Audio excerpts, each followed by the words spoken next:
Hello everyone, my name is Enrique and welcome to another review. There's an old saying that goes like this: don't judge a book by its cover. That is a statement that is so true and it applies to so many occasions.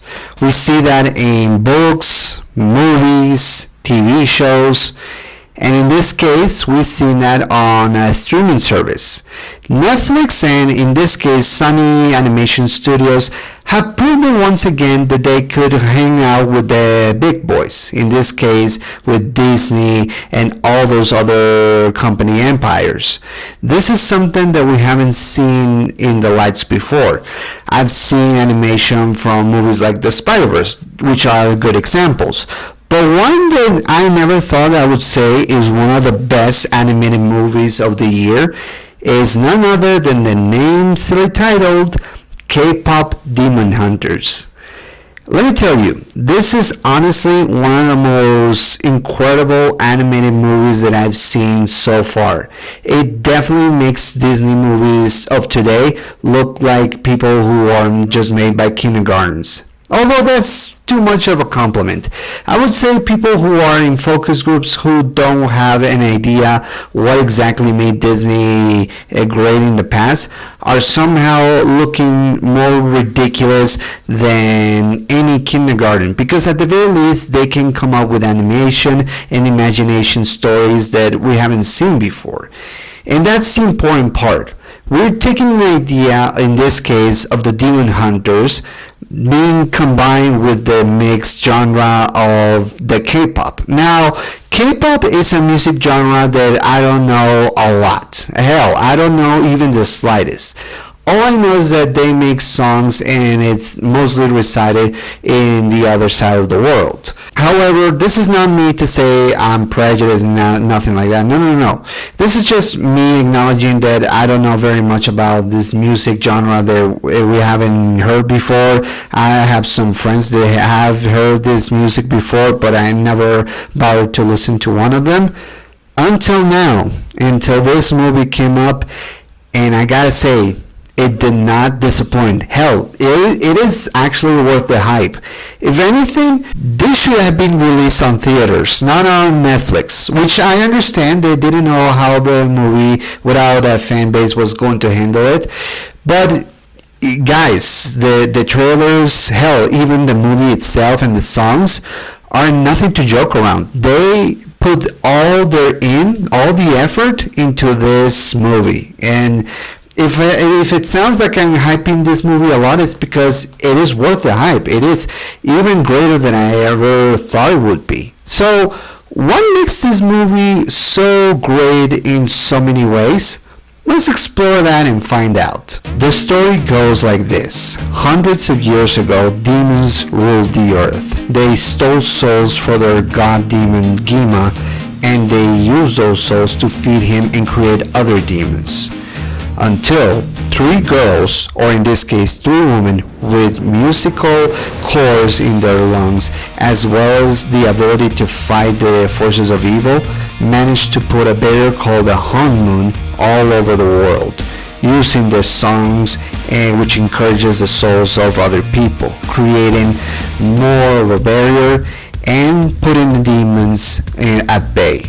For thousands of generations, there have been three women of all eras singing and using their abilities to create the Moon all over the world in order to prevent the demons from rising again. And of course, stopping Gima from stealing more souls from people. Which leads us to today.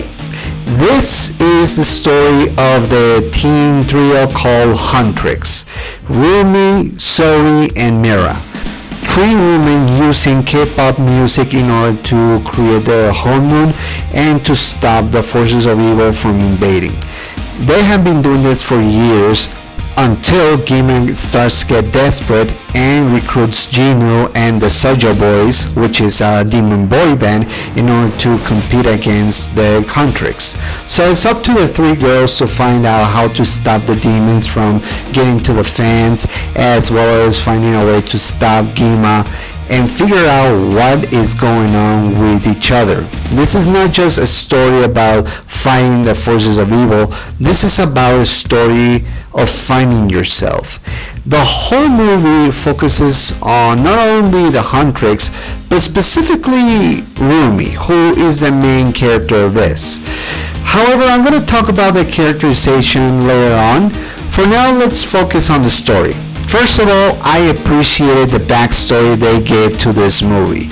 Seeing how they use the forces of demons and monsters from Korean culture in order to create this aura or this myth about three women who not only use their abilities to fight demons to use, but also their voices. How the songs or the lyrics or any type of music that you can sing of has an element of courage or even goodness. That's the key of music, and we have seen this in many movies before, how it is used to advance a story or to create something of an aura or a legend around it, how it can be used for good or evil. We see that in Sinners, actually.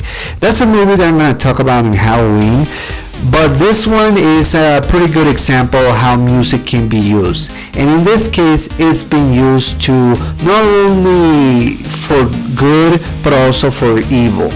And we've seen that in other occasions, how music can attract you and somehow ignite your soul.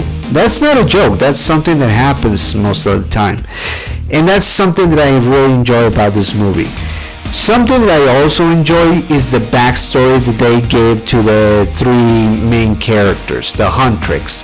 The fans in this case are the ones who deliver the exposition to the audience. They're probably in an interview with a newscast, but we don't see that. We just see how they explain how each girl is introduced, their individual stories, personalities, and the way they act and the way they perform. And that's something I really appreciate. The style, the animation, and the whole entire music soundtrack, as well as the entire music performances by everyone, advances the story more and more. That's the key of a good movie, especially one that uses music. Instead of using it, to be like the Suicide Squad, the one that David directed, in which it was used more for, to replicate something or to be shown as something wild or something that you can actually listen on Spotify. The music in here, not only is it original, but it feels that it advances the story for every character. How can it explain a moment of, despair or happiness or even comfort or sadness? That's something that music should do, especially in movies. They should advance the story of a character or the plot itself, and not distract it, because that's something that a lot of movies usually do with music, distract people. But this one doesn't. This one keeps the focus where it is, and I gotta say, it is one of the most unique stories that I've seen. Now, it's important to mention that it is taking not only inspiration from Korean culture and K-pop music, but also takes inspiration from things that I noticed. For example, Buffy the Vampire Slayer, who is a demon hunter and hunters down vampires, all sorts of monsters to keep everyone at bay, or keeping the forces of evil at bay. And also taking inspiration from the Powerpuff Girls, three girls with distinct personalities saving the day using their powers. And that's something that we have seen. I'm going to get to that in a moment, into the analogies to this movie, but first let's take a look of the characters, shall we? Because there's a ton of characters, so I'm going to focus on the ones that appear in this movie. The one that caught me by surprise that was actually very funny is Healer Han, voiced by Daniel Day Kim. I've seen this guy act before. I've seen it in Hawaii Five-0. He's always a badass and a very serious actor. But in here, he's just straight out funny. He doesn't appear in the movie a lot, but he definitely has a presence in which he actually provides the girls, the Huntrix, with some wisdom and knowledge. But I gotta say, Daniel Day Kim really puts the comedic timing in this character, because here Han not only is wise as Master Yoda, but is as funny as any character from, say, Community. And this is something that I really enjoyed. It's a small part, of course, but I'm really glad that Daniel got a funny moment, or funny moments in this case, in this movie, and he was allowed to provide exposition, wisdom, and comedic timing. Speaking of Community characters, let's talk about Ken Jeong as Bobby. He is the manager of the HUNTRIX. He's very excited, but at the same time he also has doubts of his success with the HUNTRIX, because he knows there are better opportunities outside his comfort zone. But at the same time he realizes how much the HUNTRIX mean to him, not just in terms of money, but in terms of kindness and friendship. This is a guy that Ken Jeong made so beloved, and he's kind of like the voice of reason, or the surrogate character in this movie, that allows us to see what happens when people are trying to do things, or trying to see how they make their decisions, or trying to be like also a voice of reason for the HUNTRIX in a world that is beyond his understanding. Now, of course, he doesn't know that the HUNTRIX are demon hunters as well, but he still applies that level of relativity to a character who is supposed to be kind of a douchey character, and I appreciate that. Ken Jeong is definitely a very kind character. Hell, it's funny to me that I mentioned Daniel Day Kim as funny and Ken Jeong as emotional. That's a real reversal that I never thought that I would see in a movie. But I definitely appreciated that, and their acting is superb. Speaking of characters, let's talk about the bad guys, shall we? Let's start with the one that we have been building up in this movie, Gima, played by Lee Byung-hun. Now, guys, this has been the year of Lee. This guy has been in so many movies or TV shows in this case, especially on Netflix. We just recently saw Lee Byung-hun in Squid Games. Hell, that's why you see the picture in my video, because I want you to, there is a distinction of that character with this one of Gima. Although I should say that Lee Byung-hun is mostly recognizable for me for his role as Storm Shadow in G.I. Joe movies. So it is a small part, but I gotta say, this is an intimidating part. Gima is basically the demon leader of the underworld. He actually steals souls to make himself look bigger and to create other demons. And this is a guy who, while he doesn't do too much planning or action, this is a guy who you feel intimidated by him, because he's basically like a blob. He absorbs people, or in this case souls, in order to make himself look bigger and bigger and bigger, and we don't know what happens to these souls. They might be turning into demons or be erased from existence. This is a very creepy guy, and Byung-hun, it really makes this character look intimidating with his voice. And I gotta say, when you hear him or when you see him, you feel everything cold. Everything, the atmosphere becomes frightful for a moment, like a horror film. And he sells it very, very well. He can be funny sometimes as well, but he's mostly a straight up monster, which is something that this actor knows very, very well, judging by his past filmography. So I appreciate that from this actor, and I gotta say, he does the role of the demon leader very, very well. And maybe this is something that is not out of my control or power, but if someone is listening to this, whether it's Sony or Disney or anyone who's making Spider-Man movies, make Lee Lee Byung-hun into Mr. Negative. He sold me out. He sold me into his performance. So yeah, definitely give this guy a chance, and because I want to see Lee Byung in other roles. He definitely deserves it. Now let's talk about another villain, the one that the Huntrix are mostly facing most of the time, especially Rumi. In this case, Jinu, played by An Hyo-sup. Now, this is the demon that Gima uses to not only take away the fans from the Huntrix, but also to use this band to attract more souls to him so he can feed on them. And this is something that we see displayed with this boy band called the Sasha Boys. I thought it was called Soda Boys, but it's actually the name of one of their songs. But the Sasha Boys in this case are a demon boy band, which are led by Jinu. Jinu is the cool, brooding bad guy who you just love to see. Sometimes you love to hate him, but most of the time it's like you just feel inspired for what he does. He's kind of like the guy that you want to root for, even though he can be bad, because you just want to be with him. Especially the girls, because this is a guy who can attract many girls.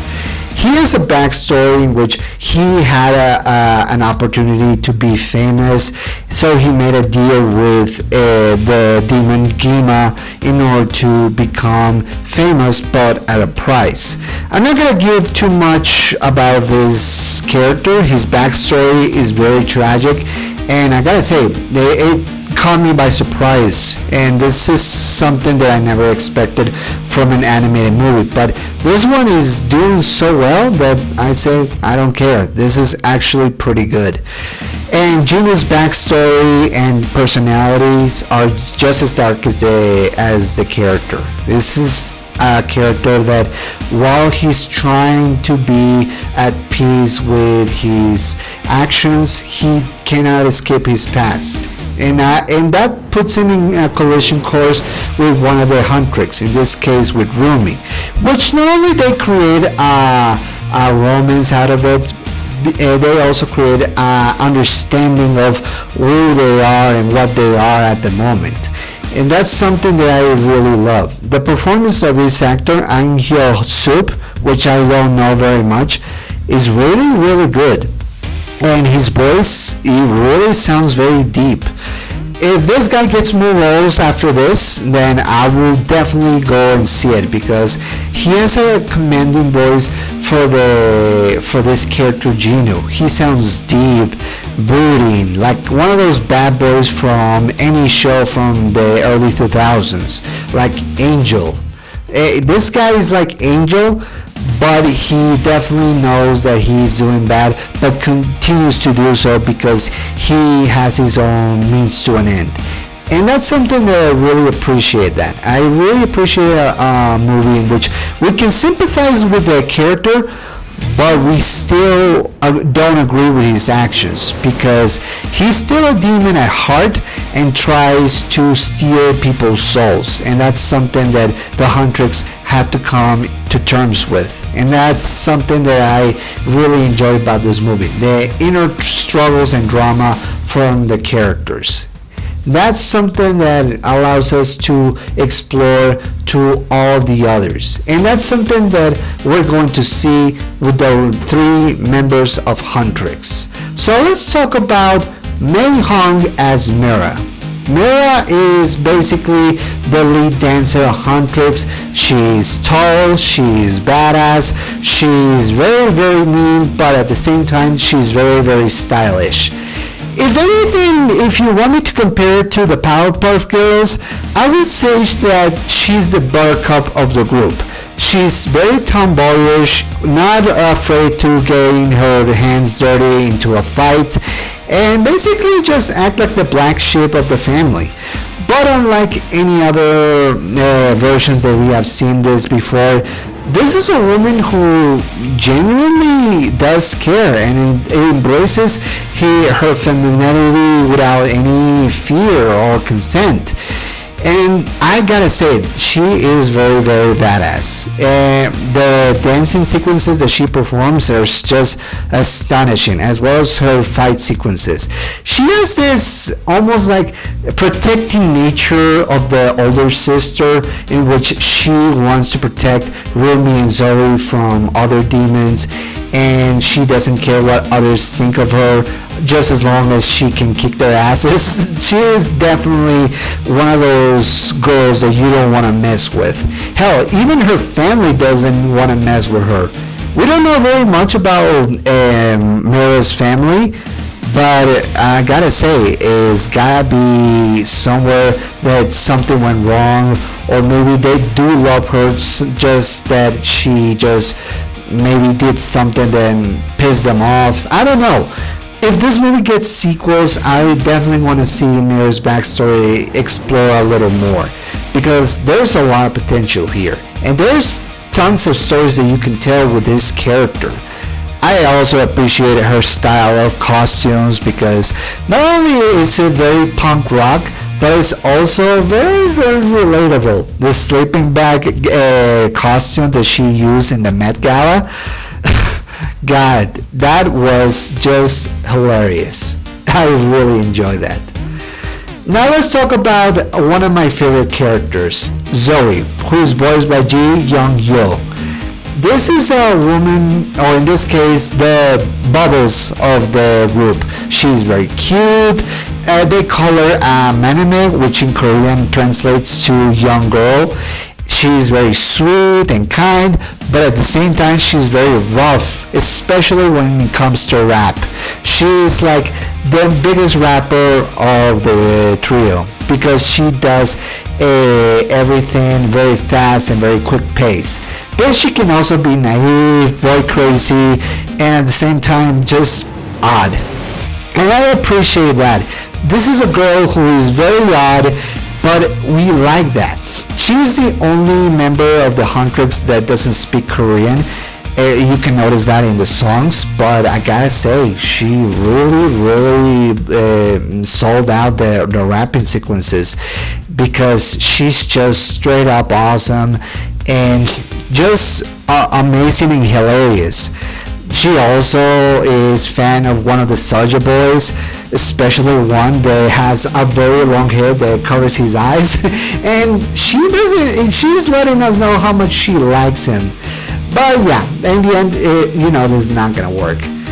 And I gotta say, Zoe really became my favorite character quickly, because she's, like I said, she's like Bubbles. She's cute. She can be very funny and very, how can I say this? Very cute, but very strong as well. And she is also allowing herself to eat tons of fruits and not afraid to appear out when she yells. Really, I really like Zoe. And like Mira, I want to see her backstory be put into other sequels, and how much it ties to her songs and her characterization, because I really appreciated that. I also should mention the HUNTRIX have their own weapon of choice. Mira has a spear while Zoe has daggers, and they're pretty cute and small, but very deadly, which is something that I really think is a metaphor for the character. I really enjoy movies that make me think like that. And now let's talk about the leader of the group, in this case the blossom of the HUNTRIX, in this case Rumi, voiced by Arden Cho. This is the character that the movie focuses in on the most, because this is a girl who not only has been in the HUNTRIX team for some time, but she was raised by one of the original members that was also a demon hunter, in this case Celine. Celine had a friendship with Rumi's mother. Then Rumi died, and then raised her and created a HUNTRIX around her to protect her. But over the years, we have learned that Rumi is part human and part demon, meaning that her father was a demon too, and her mother probably died due to those circumstances. like I said, there's too much backstory to this character, and we don't know who's the father. I have my own theories, but I'm gonna get into those later. For now, let's just talk about who Rumi is in this movie.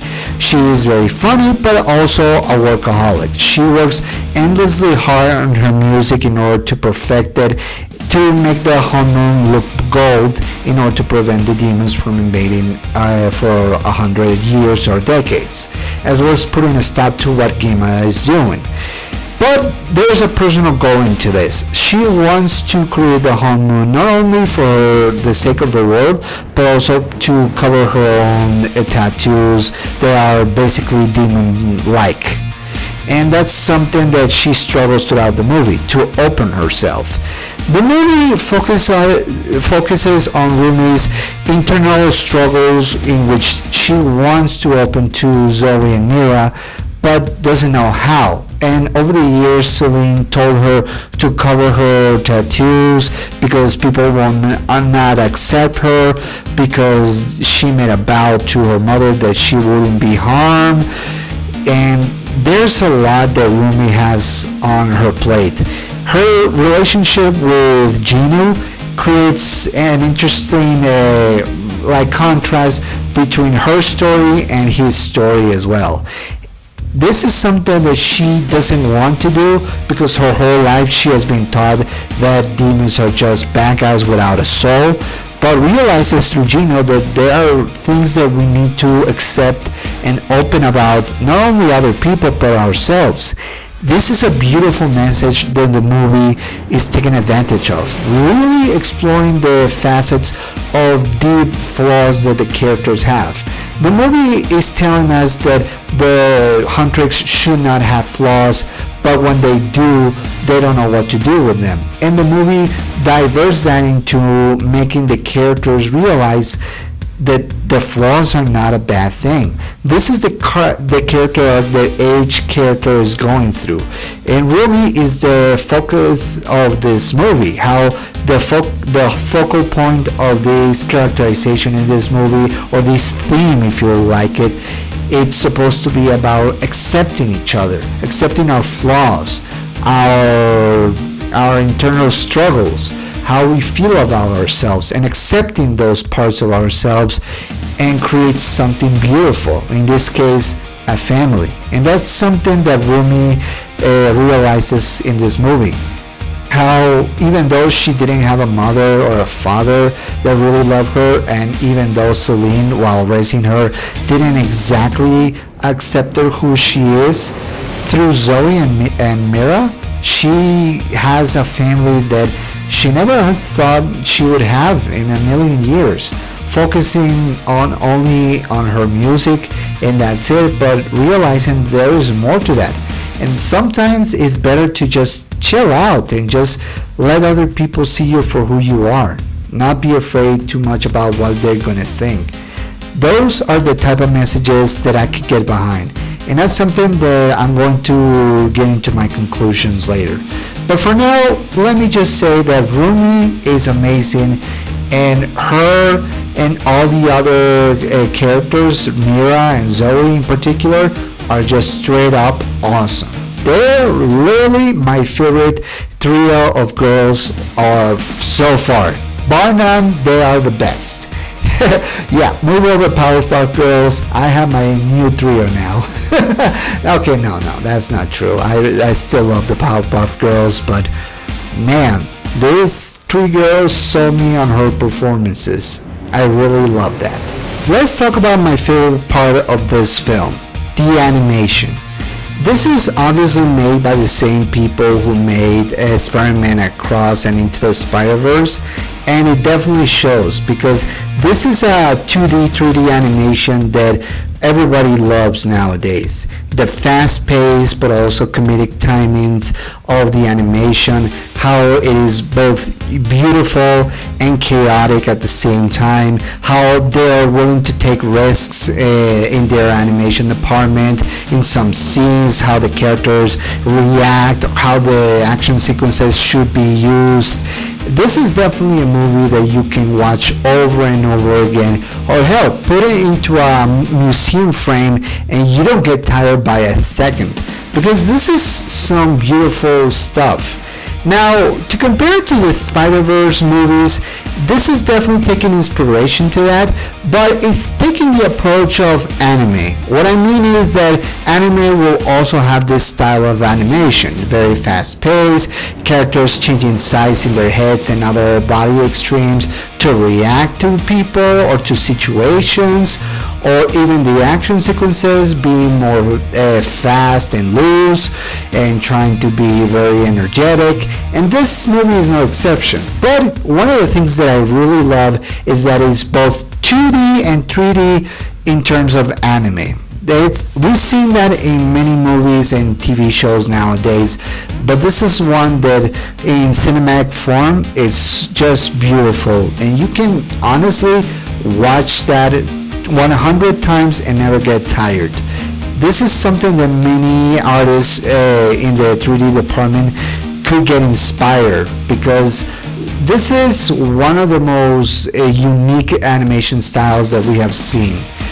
And so yeah, this is definitely one that I could get behind and I want to see over and over again. This is the type of animation that Sony Pictures Imagine Works in Vancouver and Montreal are put their most effort into, because it also feels not only like a movie but also like a music video, but in a way that it doesn't distract or detract from the story. And that's one of the things that I said before. I appreciate a movie that allows the story to be advanced through other themes and music and action sequences. I really appreciated that, and the whole animation style was just amazing. It really gets a 10 out of 10 out of this. If we judge animation styles only, this one still be the winner. So really enjoy it. The music, let's talk about it. Holy hell. Like I said, K-pop is not a genre that I follow very close, but I gotta say, this movie sold me out, because really I want to listen to more of these songs. The music soundtrack is made mostly by K-pop artists twice. They even get a reference in this movie. They made the majority of the songs, and yes, it's also a trio of girls, and hell, it's really fun, energetic, and dramatic at the same time. There are so many songs that you can listen over and over again, like Soda Pop, This Is What It Feels Like, Takedown, Golden, and in my opinion, the number one song of this movie, How It's Done, because it's catchy, it's energetic, it's funny, it's dramatic, it's everything and so much more. This is the kind of music that I want to listen everywhere, in my home, outside, and it will make my day very energetic and exciting. Those songs are on Spotify and other places, so listen to those, because really are good. So yeah, definitely a very good win for this movie. Now let's talk about finally a potential for a sequel. Like I said before, the story in which Rumi has a demon father and how it might be related to the death of her own mother, it's very intriguing. And I want to see that explored in other sequels. I want to see how these characters progress. After defeating Gima, what is next? Are there other demons who are trying to rule over the earth? Are the HUNTRIX are going to have more conflicts with each other or with other bands? Are we going to learn more about Rumi and her family tree? Are we going to learn about Celine and her history with the original band that maybe wasn't all sunshines and colors? Are we going to learn a little bit about Mira's backstory as a girl who grew up in a family that didn't care for her or didn't appreciate her actions? Are we going to learn something about Zoe's history in growing up in USA, in Burbank, and how it can be tied up to how she got recruited by the HUNTRIX? Something like that. I don't know. There's potential for a sequel.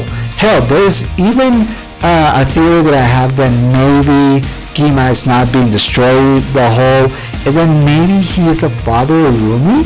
That could track down. That could track. Then maybe it was Gima who basically created Rumi, and how he used Rumi's mother to make her into a demon double agent or something like that. I don't know. There's potential for this movie, and I want to see that in others, in sequels, in spin-offs. I don't know. Just go crazy with this movie. It's just something that it really left me wanting more, and I want to see more of this franchise. So what else can I say about K-pop Demon Hunters? Well, I could say this.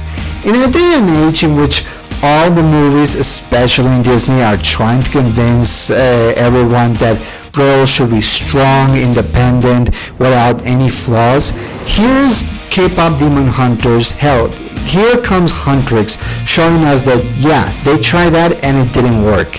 And they're going to show their flaws and their problems, and how they're going to overcome those problems to become even stronger. That's the key of a good female lead. This is not just about making the characters strong, independent, without any flaws or emotions. It doesn't create relatable characters or people that you can look up to. No, they take the same approach that they take with Spider-Man movies. Make the characters flawed. Make them like they don't know what they're doing, but still trying to make the best decisions they can. Like Superman says, you put one foot on the other and try to make the best choices you can. And that's the HUNTRIX in a nutshell. How they are still struggling with their own goals and their own inner demons, so to speak, but they still overcome those raw feelings and those personal gripes and emotions, and trying to create something new. That is a message that any girl, hell, any person could get behind. And if you guys don't think it's a good message and you want to see blank characters, then I don't know what to tell you. Maybe you want those films, but for me, I want to see girls like that. Badass girls who are not afraid of getting her hands dirty and to fight the forces of evil no matter what, no matter the cost. This is something that I want to see in other movies, not just in this one, but in other films, superhero films, sci-fi films, drama films, any kind of film that makes us care about the character, especially a group of 3 girls, is doing something right. So yeah, definitely gets a 5 out of 5, a 10 out of 10, 5 star, whatever star. But yeah, definitely I want to see more of K-pop Demon Hunters, and I want to see the HUNTRIX kicking ass and singing a lot of good songs. This is something that I highly recommend. It's streaming on Netflix, so you should check it out. It should be number 1, if anything, in your list of recommendations. But yeah, I definitely recommend this film, and I hope my arguments can convince you that is the case. So with that said, what do you think of K-pop Demon Hunters? Do you love it? Do you hate it? Although I don't think people hate it. Do you think it's okay? But I also don't think people think it's okay. If you think it's awesome, let me know in the comment section below. Are there things that I missed? You also let me know in the comments. Don't forget to subscribe, to like this video, to get notifications for these videos. The more I get likes, the more I am encouraged to do more of this. But yeah, definitely I appreciated that, and check this movie out, man. This is really, really good. So with that being said, I'm Enrique, and I'll see you next time. Take care.